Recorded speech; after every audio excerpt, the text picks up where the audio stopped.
अस्सलाम वालेकुम स्टूडेंट्स।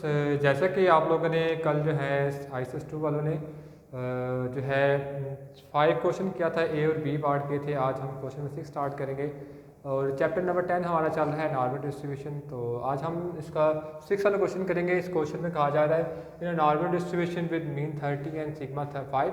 इसमें आपको मीन 30 दिया हुआ और सिग्मा 5 दिया हुआ है। इस क्वेश्चन का थर्ड पार्ट मैं करूँगा और बाकी 2 पार्ट्स आपके असाइनमेंट में शामिल होंगे। 2 points containing middle point 95% area. तो आपने 2 पॉइंट फाइंड करने, जैसे कि मैंने इस diagram normal distribution bell shape में बताया भी हुआ है कि 2 पॉइंट्स हैं, ठीक है। उनके दरमियान का एरिया आपको 95% एरिया दिया हुआ है और कहा जा रहा है कि ये ए वाला एरिया और बी वाला एरिया फाइंड करें।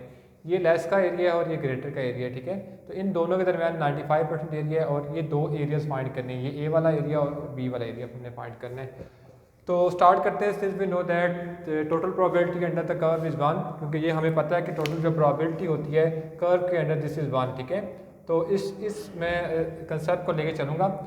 सो this is the point a, probability of a less than a वाला एरिया, और ये बिटवीन वाला area point a and b इसकी प्रोबेबिलिटी, और प्लस प्रोबेबिलिटी ऑफ बी और total area under the curve जो 1 होता है, मैंने इसको 1 के बराबर रख लिया। फिर क्या करना है कि जो ए और बी का एरिया, क्योंकि हमें ये पता है, तो हम इसकी जगह पर 95% पुट कर देंगे और 95% को जब मैं 100 पे डिवाइड करूँगा तो वो 0.95 बन जाएगा।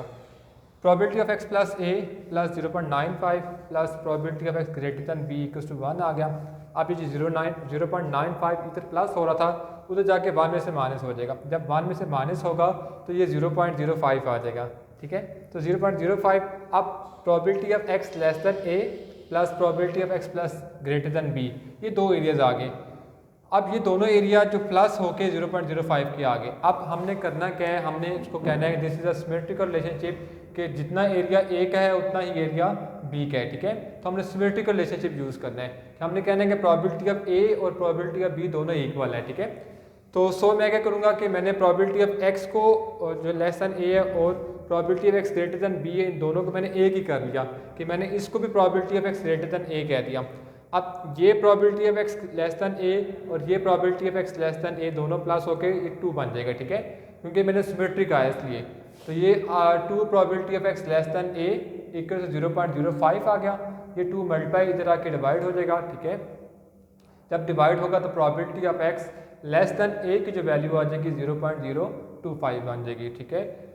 अब करना क्या है, ये हमारे पास प्रोबेबिलिटी आ गई, क्योंकि हमने कहा था कि दोनों सिमेट्री हैं। तो जो प्रोबेबिलिटी एक्स लेस दैन का एरिया बना था 0.25, वही एरिया जो बनेगा वो probability of x greater than B का भी एरिया बनेगा, ठीक है। जो सिमेट्री वाला रिलेशनशिप था हम इसको दोबारा यूज़ कर रहे हैं और सिमेट्री वाले रिलेशनशिप से ही हम दोनों एरियाज़ को 0.025 के एरिया साइन कर रहे हैं, ठीक है।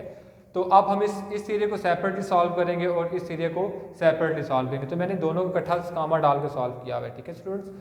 तो अब है क्या, क्योंकि आप लोगों को मैंने एक प्रॉपर्टी लिखवाई थी कल, अगर लेस का एरिया आता है तो आप उसमें ऑर्डिनेट ऑफ ए डायरेक्ट कर देते हैं, लेकिन अगर ग्रेटर का एरिया आता है, देखिए यहाँ पे ग्रेटर का एरिया आ रहा है, तो हम क्या करते हैं उसको 1 में से माइनस करते हैं। तो 1 माइनस मैंने उसको वैल्यू कर दिया, ठीक है जी स्टूडेंट्स। अगर लेफ्ट साइड वाला एरिया करते हैं तो probability of x minus z, इसको हम जी लिखते हैं, probability of ji less than x minus mu divide by sigma, this value आ गई। और प्रोबेबिलिटी ऑफ जी माइनस जो हमने एक्स की वैल्यू होती है वो लिखते हैं, B minus mu divide by sigma equal to 1 minus 0.025 कर देंगे, ठीक है। तो probability of ji less than A minus 30 और सिग्मा हमने मीन की वैल्यू पुट कर दी और सिग्मा की वैल्यू इसमें भी पुट कर दी और इस वाली वैल्यू में भी मीन और सिग्मा की दोनों की वैल्यूज़ को हमने प्लग इन कर लिया। अगर मीन की वैल्यू पुट की तो 30 आ गया और सिग्मा की वैल्यू हमने प्लग इन किया तो 5 आ गया, ठीक है। अब हमने इस प्रोबेबिलिटी को कन्वर्ट करना है ऑर्डिनेट के अंदर। जब हम प्रोबेबिलिटी को ऑर्डिनेट के अंदर कन्वर्ट करते हैं तो ये जी खत्म हो जाता है और हम लिखते हैं ordinate of A minus 30 divide by 5 equals to 0.025, और इसी तरीके से हम इसको 1 में से माइनस करके लिखेंगे तो 0.975 आ जाएगा। Ordinate of B minus 30 divide by 5 equals to 0.975 आ गया। अब हमने करना क्या है, अब इस ऑर्डिनेट को हमने, क्योंकि हमारे पास अब ऑर्डिनेट इन्वर्स करना है, क्योंकि बेसिकली हमने ए फाइंड करना है, तो ये ऑर्डिनेट जहाँ पे जो है इधर मल्टीप्लाई हो रहा है, जब दूसरी साइड पे जाएगा तो डिवाइड होगा तो वो ऑर्डिनेट इन्वर्स बन जाएगा, ठीक है स्टूडेंट्स। तो ये ऑर्डिनेट इन्वर्स 0.025, तो जब ऑर्डिनेट इन्वर्स होता है तो टेबल नंबर 10 के बी में आप चेक करते हैं तो 0.025 का जो टेबल होगा उसके अंदर आप ऑर्डिनेट इन्वर्स मतलब उसकी वैल्यू चेक करेंगे तो 1.96 से टेबल में आएगा, ठीक है। तो जी स्टूडेंट्स, जब ordinate inverse table number 10B में आपने इसको लोकेट किया तो -1.96 आ गया। a-30/5 equals to -1.96। इसी तरीके से आपने ये ऑर्डिनेट मल्टीप्लाई था उधर जाके इन्वर्स हो गया। b-30/5 equals to ordinate inverse 0.975। जब इन्वर्स वाले टेबल को हम चेक करेंगे तो टेबल नंबर 10B में 0.97 मतलब 97% वाले एरिया में आप चेक करेंगे तो वो 1 प्लस वाले 1.96 में आपकी प्रोबेबिलिटी लाई कर रही होगी, तो 1.96 आ जाएगा। इसको अब हम सॉल्व करेंगे, 5 यहाँ पे डिवाइड हो जाके मल्टीप्लाई होगा और लास्ट में 30 को हम प्लस कर लेंगे तो ए का आंसर आ जाएगा 20.2।